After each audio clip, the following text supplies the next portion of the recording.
Welcome to the 4th grade curriculum, second 6 weeks. Let's get started. What are the reading expectations for this 6 weeks? We would love for students to be at an S, but satisfactory is an R. Level Q and below, you really need to maybe seeking further intervention for them and making sure that you're reading with those babies every single day. By the end of the 6 weeks, we want them reading independently for greater than 20 minutes, and I'm going to address what reading independently really means. We need 300 minutes of independent reading and self-selected text, 300 minutes of guided reading.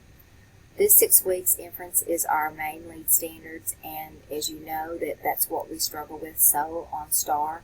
So the lessons that we are starting this 6 weeks are really important that we build a strong foundation in inferencing, with looking back for textual support for our answers, looking at themes explicitly and implicitly within a text, and then reading independently with comprehension and fluency. Your reading workshop should be off to, should be having the parts, kids should know the parts of what you do each day. I can't emphasize enough about the focus lesson, that this is a time for you to bring kids to the rug in your room, get them out of their desk, move them, let them sit beside each other, find a place where you can really discuss and you can use the gradual release of responsibility to model your thinking about the strategies you're going to have them do. And then that independent practice time is so very important. I hope you've got some things in place, especially independent reading, which we're going to talk about in a moment. And always doing this reflection time, because what this does is that brings that full cycle up. I've taught this lesson for you, you've practiced it. Now let's reflect on our learning. So the whole components of reading workshop are very important. And then basically having your word work a little for 5 or 10 minutes during the day for Tier 1 instruction. So let's take a look at independent reading, because I want to address that. Independent reading is something that you do within the reading workshop after the focus lesson. And it's with some sort, whatever the lesson has been that day, you are going to send them out and say, today we've learned about inference. So as you pick up the book that you're going to self-select, what I want you to do is I want you to make inferences and show me and write an inference that you had as you read. Or there are lots of different ways that I'll show you in just a few moments about how you have accountability with independent reading. Independent reading is not sustained silent reading. That is different, or drop everything and read. Independent reading is reading that's done within the reading workshop with a focused skill that kids are going to apply. When you drop everything and read, they're just reading for pleasure, which is a great thing. But this is different. This is very different. This is with a purpose, and they have accountability with it. You're going to use your reader notebook to record, to set goals, and therefore. One of the ways you can do that is with the tic-tac-toe reading responses that we introduced to you this summer. These are amazing. They hit on every standard. You would use one of these for a focus lesson, and then the student would take that out to their independent reading time.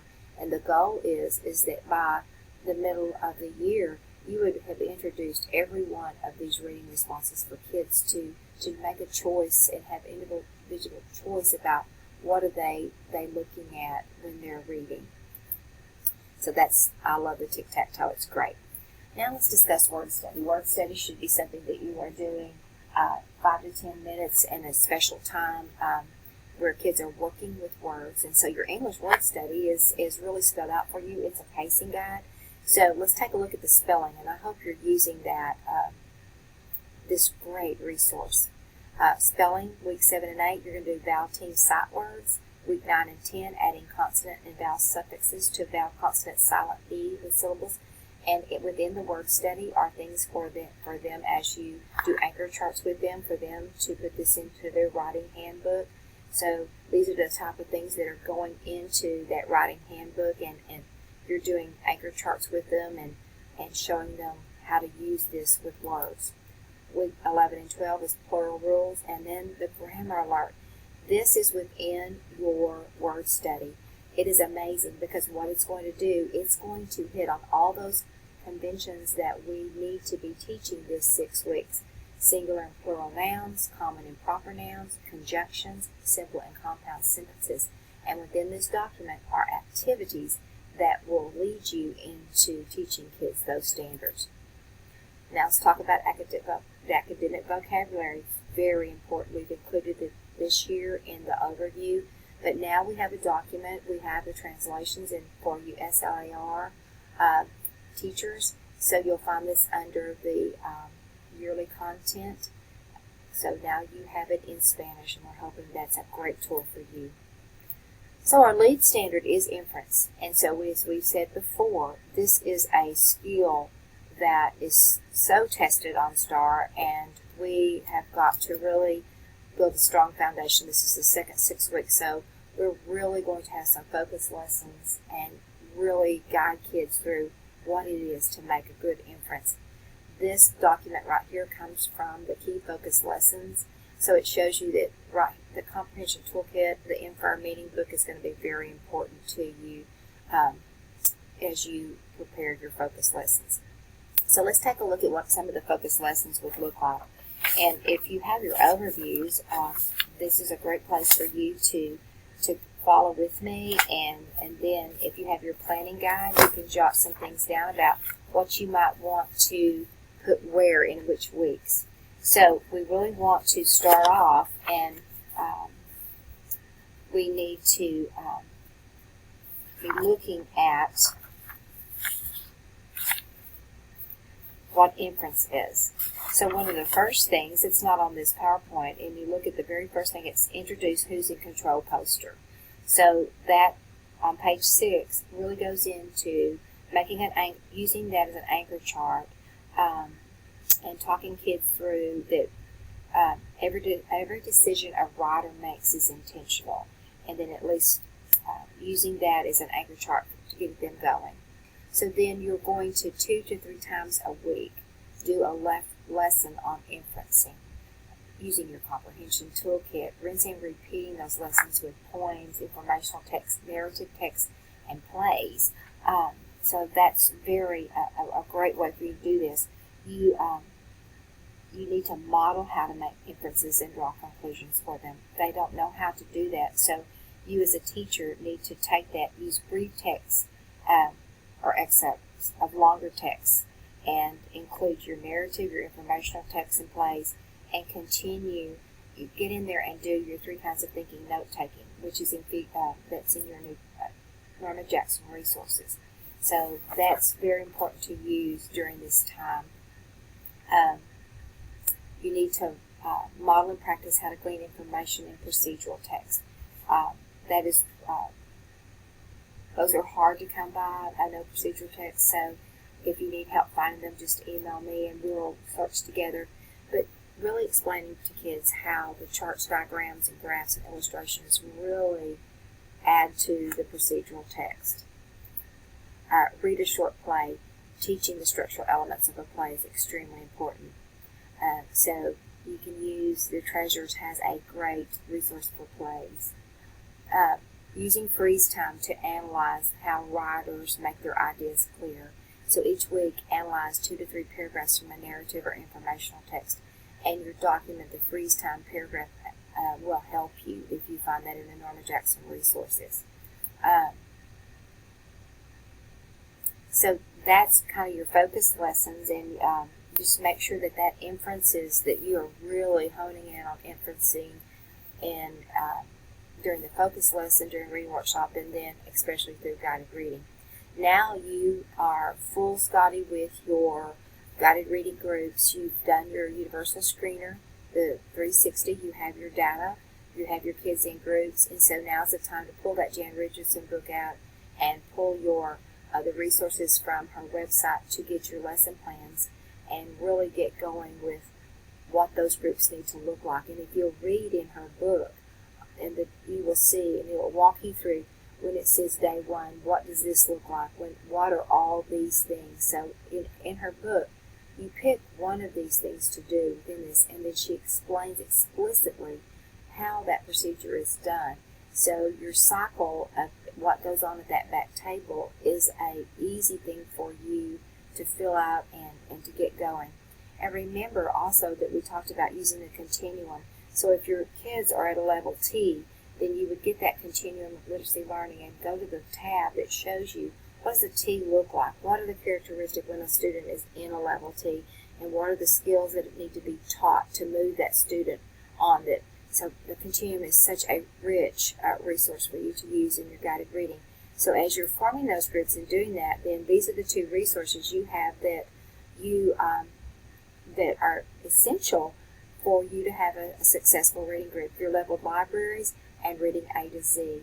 I know that Reading A to Z is you will go into the leveled books, you'll click on the level that you need, and then you'll find all these different books to make for the kids.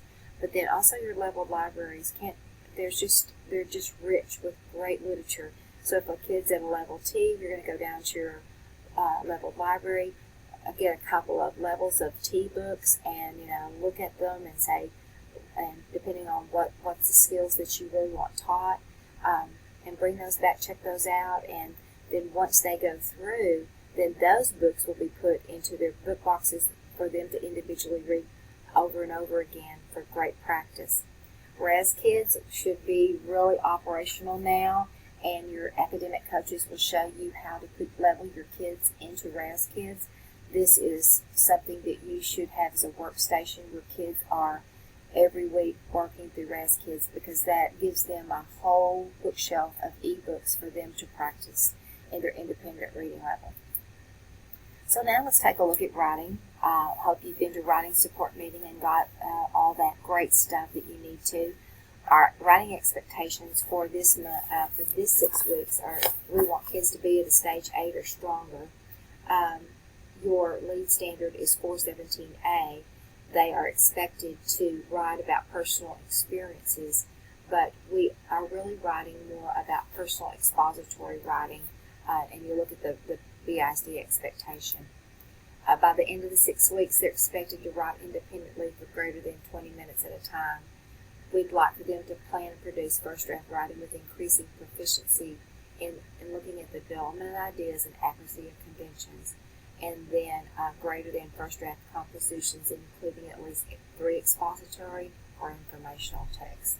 And I know y'all are out there doing a great job, and we will have had the BOY by now, and so kind of after calibrating and scoring those where your kids really are, so we really can move forward. Writing workshops should be in full bloom with your focus lesson and then them independently writing and in reflection time. And just remember that your job during independent writing time is to go around the room looking for smart moves, looking for things, and you'll notice in your overview, I love how we have on page 8, it really gives you explicitly what you are looking for when you're walking around in those short 1 to 2 minute conferences with kids. So you can make a note of what you're looking for during that time. And just like in reading workshop, make sure you have that reflection time, bringing that back and celebrating what your kids are doing. So some of your focus lessons could be introducing sentence revising items. That sentence revising, this is how you're going to teach that editing and revising. Nothing is any better than these particular activities with kids.